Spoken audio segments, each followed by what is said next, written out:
$60. These Doc Martens sell for up to $135 everywhere. At Shoe Pavilion, you'll save up to 65%. The Doc Martens and Reebok Blowout. Only at Shoe Pavilion. Don't miss it. Kirstie Alley, Jane Pauley, and a new high-speed special on ET. This is the CBS Evening News. With Dan Rather reporting from CBS News Election Headquarters in New York. And this is a special Western edition. Good evening. Election night headline at this hour. Senate seats switch parties in Ohio and Indiana, but still no party gains in the Senate. Polls now closed in more than half the states. Let's look at the latest Senate winners. Down in Dixie, good news for President Clinton. The Democrat, Blanche Lambert Lincoln, holds on to the Senate seat of the retiring Democrat Dale Bumpers, a win for the Democrats in Arkansas. In the Show Me State, Missouri, a veteran Republican, Senator Christopher Kit Bond is the winner. Alabama Senate, down in Dixie, Senator Richard Shelby is returned to the Senate for the GOP. Up in New England, in Connecticut, Senator Christopher Dodd gets his seat again, a hold on for the Democrats. In Kansas, Senator Sam Bramback holds on to his seat, strong Republican win in Kansas. Maryland Senate seat, the veteran Barbara Mikulski goes back to the Senate, hold on for the Democrats there. A hold on for the Republicans in the Boomer Sooner state of Oklahoma. Senator Don Nichols is the winner. Up in the Keystone State, Pennsylvania, Arlen Specter gets a fourth term. A hold on for the Republicans there. Ohio Senate race, turnover. This is a pickup for the Republicans. John Glenn is orbiting in space. He's retiring Democratic senator. He'll be replaced by a Republican, Governor George Voinovich. The Republicans pick up a Senate seat in Ohio. In the Florida Senate race, Senator Bob Graham is victorious again, a hold on for the Democrats there. New Hampshire Senate, a hold on for the Republicans there. Senator Judge Gregg was favored to win, and he did. South Carolina Senate race, this one was nasty enough to gag a buzzard. Senator Ernest Fritz Hollings holds on to win against a strong Republican challenge. Vermont Senate, Senator Patrick Leahy, the veteran Democrat, holds on to his seat there. Indiana Senate, this is a pickup for the Democrats in Indiana. Evan Bayh goes into the seat of the retiring Republican Dan Coates. So the Democrats pick up the seat in Indiana. The Republicans pick up the seat in Ohio. Now let's take a quick look at the winners so far in the governor's races. In the governor's races thus far, our national exit polling indicates that Republican attempts to turn today's races into impeach the president referendum are not working. We'll have more about that later, but I want to show you what's happening in these various governor's races. We have a number of races. For example, Jeb Bush has won in Florida. But first, Don Siegelman wins in Alabama. For the Democrats, that's a turnover and a surprise to some pick up the Democrats. These are governor's races in Alabama. The Republican wins in Arkansas. The Republican also wins in Connecticut. All these are governor's races decided. Jeb Bush picks up the governor's chair in Florida. Big pickup for the Republicans. It's the year of the Bush brothers. The Republican win in Kansas. The independent Angus King is returned for a second term in Maine. Running down the governor's races, Paris Glendening is returned to the governor's chair in Maryland. This was a really tough race. The Republicans thought they might win. It was not to be. The veteran John Engler wins for the Republicans in Michigan, though. The Democrat Gene Shahin wins in New Hampshire. All of these, as going through, our governor's races have been decided. There are few surprises. The Republicans win in Oklahoma, hold on for them there, also in Pennsylvania, but a surprise to many, maybe the most surprising gubernatorial return in to date, South Carolina. The Democrats win in South Carolina, pick up the governorship in South Carolina. Remember, Fritz Hollings will return to the Senate from South Carolina. Big night for the Democrats in South Carolina. Republican return to office in Tennessee. George W. Bush, the other of the Bush brothers, winning very large in Texas. The Democrat Howard Dean holds on to his governor's chair in Vermont. Now, those are returns. There's some big states still hanging out there. Senate races, Kentucky, Illinois, North Carolina, Georgia, all too close to call.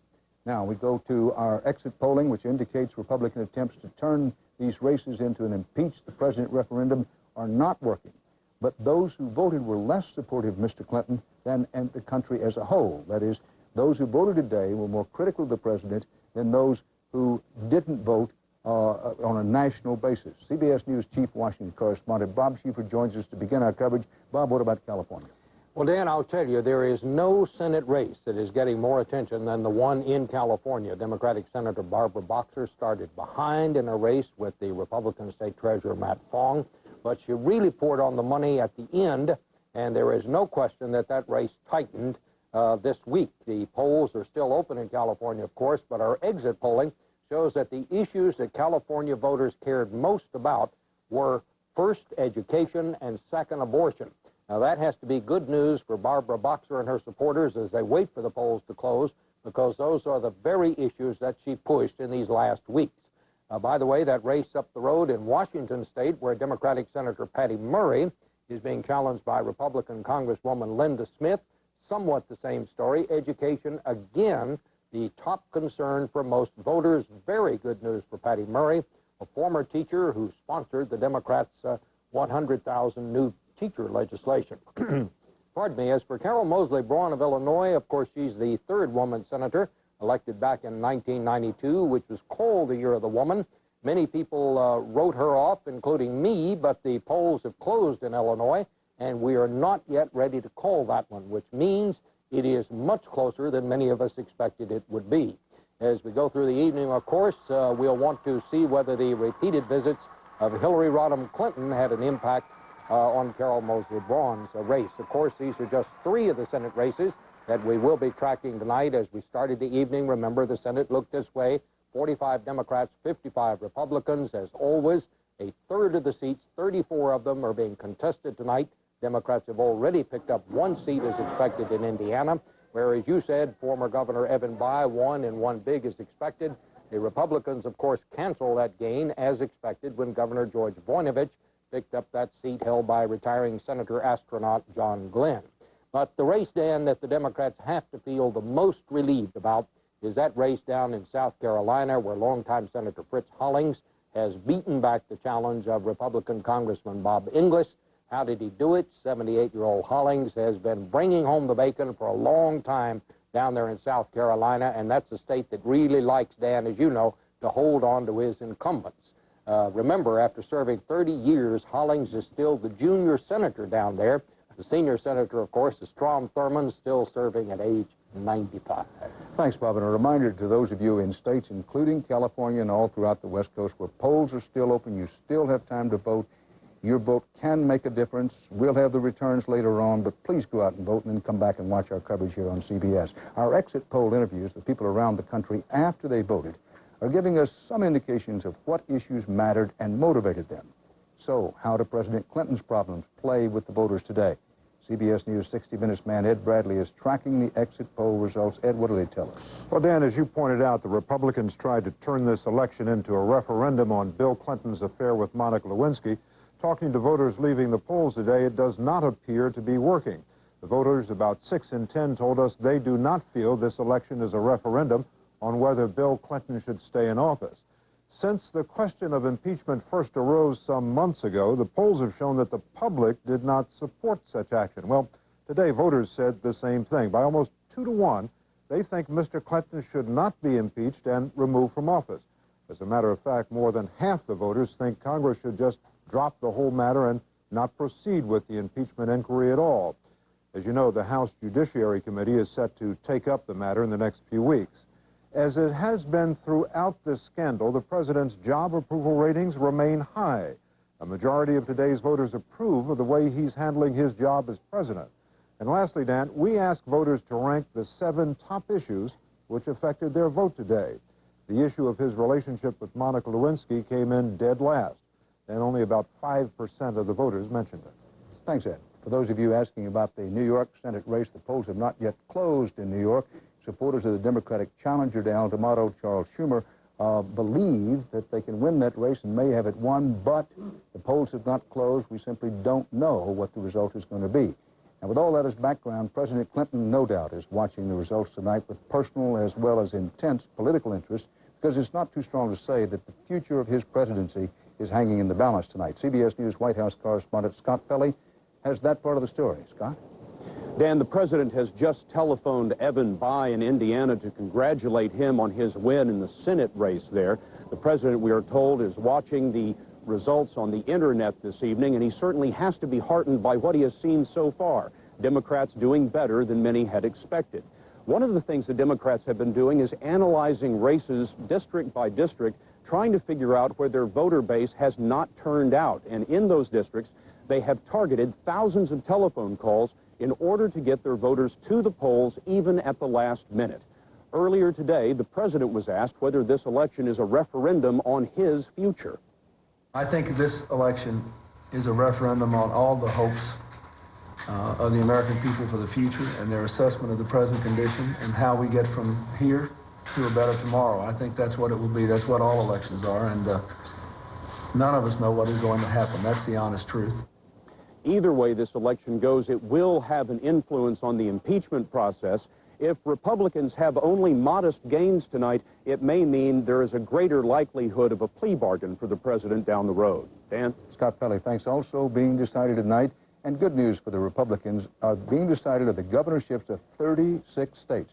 Besides the Bush brothers, Jeb in Florida and George W. in Texas, we're also looking ahead to one of the latest, biggest prizes of the night, of course, California, where Gray Davis has a shot at a turnover for Democrats over Republican Dan Lundgren. Beyond today's names on the ballots are leading-edge issues that show up as voter referenda. They include, just for example, in several states, ballot measures about the use of so-called medical marijuana, some types of late-term abortion, and same-sex marriage. CBS's in-depth, full, clear, accurate election night coverage includes this evening frequent updates and an hour of special coverage at 10 in the East and West, 9 p.m. Central Time. Now, still to come on the CBS Evening News, a high-stakes game of catch on the high frontier of space, lawsuits targeting gun manufacturers, and receding waters reveal a mounting human catastrophe, including a new volcano explosion in Central America.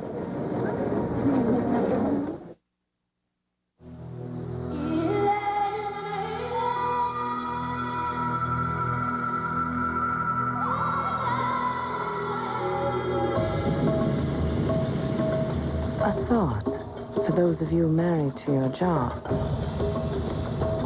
Every once in a while, have a fling with your wife. Royal Caribbean, like no vacation on earth. It hurts so bad. A burning sensation. So I saw my doctor. He said where heartburn hurts most is where Mylanta works fast. All down through here where you want help fast. My doctor said Mylanta. La, la, la, la. Unlike ordinary pickles, Clausen just won't bend. La, la. When it comes to taste. We make them cold and keep them cold. So enjoy the cold snap of Clausen. You're short of breath. There's pain in your chest. You may be having a heart attack. Now, what do? Call an ambulance. Good. And take Bayer aspirin. It's now been proven that aspirin can do more than help prevent second heart attacks. Now, Bayer may actually help stop you from dying if you take it during a heart attack. Talk to your doctor now. Do you know where your Bayer is? Bayer, powerful pain relief, and so much more. There is other important news around the world this election night, including more apocalyptic scenes in Central America. A volcano is erupting now in Nicaragua, just a few miles from where thousands of people were killed last week by a huge mudslide on a neighboring volcano. No reports of new damage or casualties from this new volcano explosion. But Hurricane Mitch has left hundreds of thousands homeless throughout the region, and the death toll is estimated now at between 7,000 to 10,000. CBS's Byron Pitts is in Central America. Throughout Central America, misery like mud is everywhere. In Guatemala, the rain has stopped, but the devastating and fast-moving floodwaters have not slowed down. In El Salvador, all many can do is cry. In parts of Honduras, the earth is still moving. Rescue teams are still finding bodies buried beneath mudslides. And there are entire families and villages still submerged in deep water. Their bodies won't be recovered for several more days, if ever. As for the living, some 600,000 men, women, and children are now homeless in Honduras, 10% of the nation's population. That's enough people to form a city the size of Boston. All of this in the wake of Hurricane Mitch, the worst natural disaster in Central America in 25 years. Throughout Honduras, There are reports of looting, children on the street begging for food. We need food and milk, this boy said. Hunger, disease, and death can be seen in barrios and villages throughout this region. In Nicaragua, where in some places the dead outnumber the living, survivors gather up wet wood and metal scraps to build makeshift homes until relief arrives. We have no food, nothing, this woman told me.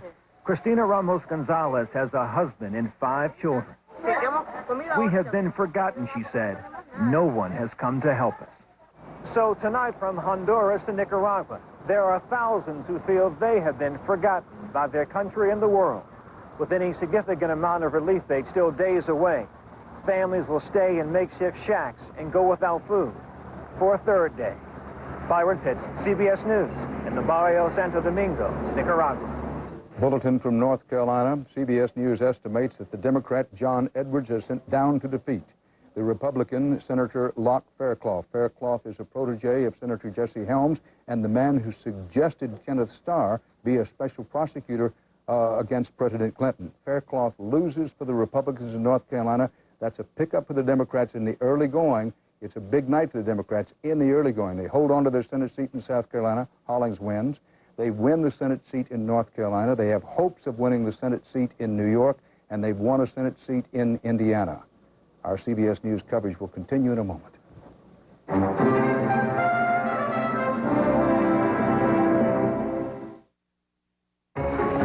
Thanks, Dad. You can't do this with Caravan. Thanks. You can't do this with Voyager. Thanks, Pop. A little help? The Chevy Venture is available with a remote control sliding side door. So you can get more done and have more fun. Get up to $1,500 cash back or 0.9% APR on a Chevy Venture. See your dealer today. Chevy Venture. Let's go. They did it. Now there's an easy, great-tasting way to stay regular. And with a low-fat diet, it helps your cholesterol and may even reduce your risk of heart disease. It's Fiberol, the 6th natural fiber supplement, plus vitamins and minerals. Fiberol, fiber for your life. Most cold medicines can raise your blood pressure. If you have high blood pressure, don't take chances. Get the facts from the American Heart Association. This message is brought to you by Coricidin HBP, cold medicine specially formulated for people with high blood pressure. Marie is finally someone I can bring home to Mama. Meet Marie Callender's dinners and entrees. Treats me the way Mama always treated her baby. Made with Marie's personal touches, like burgundy wine sauce over beef tips and toasted breadcrumb seasoning sprinkled on chunky chicken. Truth is, Marie kind of reminds me of Mama. And I love my mama. Marie Callender's. You'll find her in the freezer section. For me, there's only Marie. Parents react to graphic anti-abortion flyers given to children at a local mall. Plus, will recent storms affect the price of your next latte? Tonight on KOIN 6 News at 6. The United States and Britain are scrambling to line up support for military action against Iraq, saying Saddam Hussein must not be allowed to win his confrontation with the United Nations over arms inspections. CBS News national security correspondent David Martin has the facts on this. The Pentagon is ready to launch massive airstrikes against Iraq with everything from B-2 stealth bombers to cruise missiles within 96 hours of getting the order. Officials stress the president has not yet made a decision and is not likely to until after Defense Secretary Cohen returns from a rush trip to the Persian Gulf and Europe to gauge Allied support for military action. So far, only the British have said they will do whatever it takes to get UN weapons inspectors back on the job. It would be too damaging for the authority of the United Nations if Saddam was allowed to break the agreement he entered into with its Secretary General. He cannot, and he will not be allowed to win. Cohen is accompanied by General Anthony Zinni, who would command the strikes, which are a carbon copy of attacks planned during the last confrontation with Iraq. At the time, Zinni said he would hit the targets that matter most to Saddam Hussein.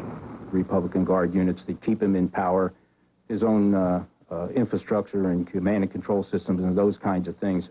Those strikes were called off when UN Secretary General Kofi Annan signed a deal with Iraq to let UN inspectors continue their search for weapons of mass destruction. Ever since, about 150 warplanes in the U.S. have been kept on 96-hour alert, waiting for Saddam to renege on the deal. U.S. officials say that when Secretary Cohen returns from his trip at the end of this week, the president and his advisors will decide whether to strike with whatever Allied support they can get. David Martin, CBS News, the Pentagon.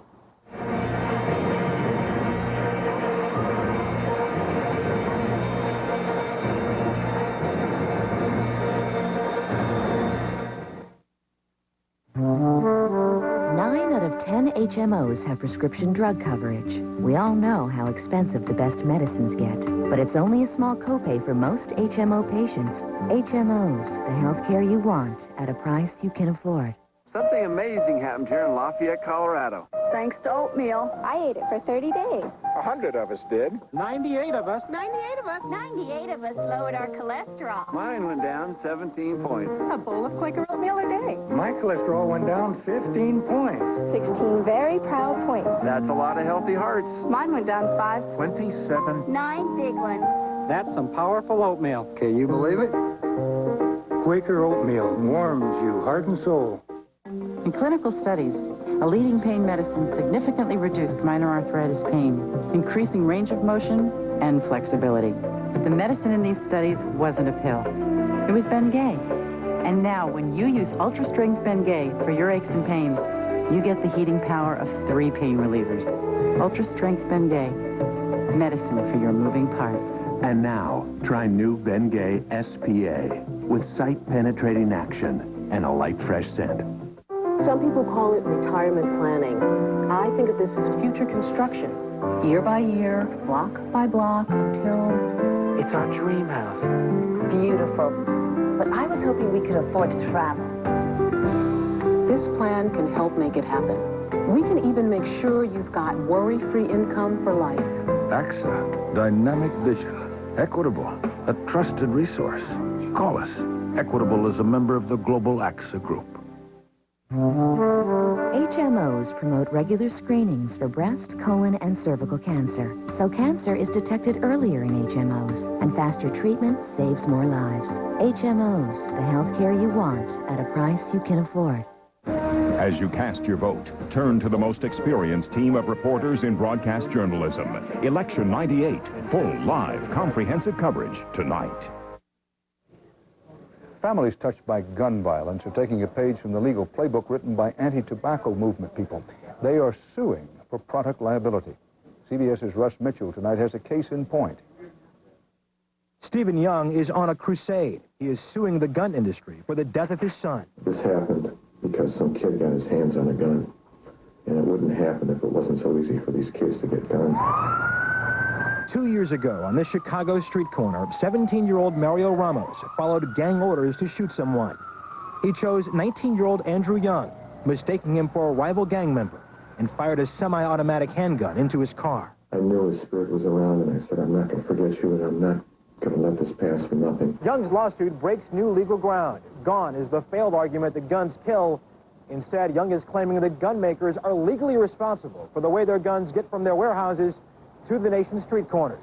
The lawsuit charges Brico Arms of California with negligently distributing handguns without any check on their dealers. Andrew Young was killed with a semi-automatic 9mm Brico 59, like this. The murder weapon was traced back to a licensed gun shop outside Chicago. The shop sold the gun to a legal licensed dealer. But that dealer was later convicted of fronting for and selling firearms to a convicted felon. Young contends that kind of pipeline is flooding the streets with guns. I don't think the Brico Arms or any of the dealers involved are responsible for Mr. Young's death. Bruce Jennings of Brico Arms, which made the gun used to kill Andrew Young, says gun makers operate inside the law. We believe the sales techniques that our companies and others use are proper and appropriate, and they are fully monitored by our federal government. You can go to a street a half a mile here, and you can find a gun in 20 minutes with $50 in your pocket. That's what I want stopped. What gun manufacturers are responsible for or not responsible for will be decided as juries examine Stephen Young's lawsuit and others, one case at a time. Russ Mitchell, CBS News, Evanston, Illinois. Now, CBS will be back with the latest on Election Night 98, including some surprises in a moment.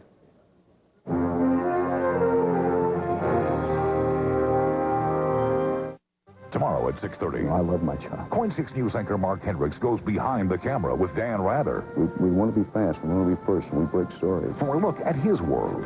CBS News Unplugged, tomorrow on KOIN 6 News at 6:30. The North Star system. Performance and technology that set Cadillac apart from every other luxury car in the world. Now experience the difference during the Cadillac Performance Drive. With the 1999 Seville, with the power and control of the North Star system for just $549 a month. A powerful way to set yourself apart during the Cadillac Performance Drive. See your Cadillac dealer today. The party's in there. So why am I out here? Gas. Gas. Maximum Strength Phazine has 33% more medicine doctors recommend. One little pill, and I'm back. Serious medicine for serious gas. Phazine. Oh, sinus pain, so much pressure, I just can't focus. Mom, you okay? Clear the pain with new Tavist Sinus Gel Caps. Unlike extra-strength Tylenol, it unclogs the congestion that may cause the sinus pain. Be clear-headed, clear through your day with new Tavist Sinus Gel Caps. I love being out in the sun. It makes me feel so alive. Now I really enjoy being outdoors because I've discovered this new lotion that's been awarded the Skin Cancer Foundation seal, designed for women our age. This SPF 15 formula, with intense vitamin-enriched moisture, helps protect maturing skin from future UV damage. It minimizes, even helps prevent, age spots. And the name? ProVital Protective Moisture Lotion from Oil of Olay, proven to help you look revitalized. Dandruff, psoriasis, scalp dermatitis. If you asked all the dermatologists listed here to recommend a therapeutic shampoo, Neutrogena T-Gel would come out #1. T-Gel works on all 3 itchy, flaky scalp conditions. Neutrogena T-Gel, it works. What you eating, little brother? Chicken and stars. There's a better tasting soup. Progresso chicken noodle, all white meat chicken. Bigger veggies. See the difference? Good stuff. Told ya. Nice shirt. Discover the better taste of Progresso. Well, this one's not even close. The most worthless ticket this election night is the one that gets you into an NBA game. The season was supposed to begin tonight, but the team owners have locked out the players in a contract dispute. CBS's Anthony Mason holds a clinic tonight on basketball and dribble-down economics. Opening night for the NBA, and the season is still on ice. At the Fleet Center, home of the legendary Boston Celtics, the backboards look abandoned, the bleachers empty. And if you're looking for the famed Boston Celtics parquet playing floor, here it is, stacked up in a corner under the stands. What's it doing? Gathering dust.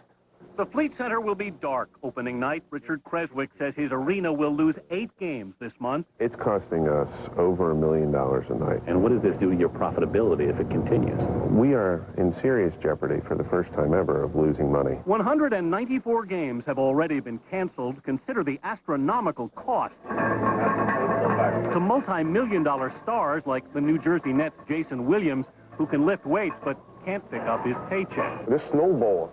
You know, everybody's just worrying about the players and the owners. This thing hurts a lot of people.